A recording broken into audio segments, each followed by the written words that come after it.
दोस्तों, मौजूदा वक्त में महंगाई इतनी ज़्यादा है कि आप कोई भी काम करने जाते हैं तो आपको अच्छी खासी रकम की आवश्यकता होती है। इन स्थितियों के बीच मिडिल क्लास लोगों के लिए सब कुछ अपनी कमाई से कर पाना आसान नहीं होता। लिहाजा मकान, गाड़ी जैसी तमाम ज़रूरतों को पूरा करने के लिए वो बैंक से होम लोन लेते हैं। लेकिन बढ़ती ब्याज दरों के बीच लोन की ईएमआई चुकाना भी बेहद मुश्किल है।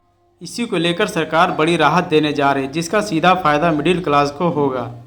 प्रॉपर्टी रेट लगातार बढ़ता जा रहा है, जिसके कारण शहरी इलाकों में रहने वाले लोगों के लिए घर खरीदना बेहद मुश्किल होता जा रहा है। इसी बीच देश की केंद्र सरकार होम लोन पर ब्याज सब्सिडी स्कीम शुरू करने जा रही है। सरकार स्मॉल अर्बन हाउसिंग सेक्टर के लिए सस्ते दर पर लोन मुहैया कराने के लिए 600 मिलियन यानी 60,000 करोड़ रुपए खर्च करने की योजना पर काम कर रही है। तो दोस्तों, आइए जानते हैं क्या है सरकार का प्लान।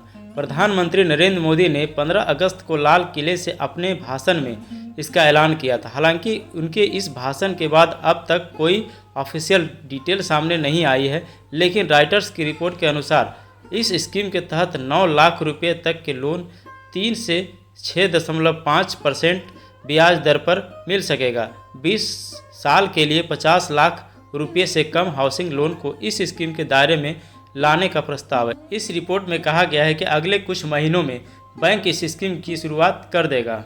सरकारी अधिकारियों ने बताया कि लाभार्थी के लोन अकाउंट में पहले ही ब्याज के छूट का लाभ क्रिएट कर दिया जाएगा। फिलहाल इस स्कीम का प्रस्ताव 2028 तक के लिए है और इसे अंतिम रूप दिया जा रहा है। अगर इस स्कीम को लागू कर दिया जाता है तो शहरी इलाकों में कम इनकम वाले 25 लाख लोगों को लाभ मिल सकता है जो घर खरीदना चाहते हैं। अधिकारी के हवाले से यह भी पता चला है कि सब्सिडी क्रिएट की ये रकम इस बात पर निर्भर करेगी कि घरों को लेकर कितना डिमांड देखने को मिलता है। पीएम मोदी ने अगस्त में दिए अपने भाषण में कहा था, हम आने वाले वर्षों में एक नई योजना लेकर आ रहे हैं जिससे शहरों में रह रहे उन परिवारों को फ़ायदा मिल सकेगा जो किराए के मकानों, झुग्गियों, चौल या अनाधिकृत कॉलोनियों में रह रहे हैं। हालांकि उनके इस भाषण के बाद अभी तक हाउसिंग और अर्बन डेवलपमेंट मंत्रालय और वित्त मंत्रालय की ओर से कोई आधिकारिक जानकारी सामने नहीं आई है। तो दोस्तों, वीडियो इन्फॉर्मेटिव लगे तो वीडियो को लाइक और चैनल को सब्सक्राइब करें। धन्यवाद।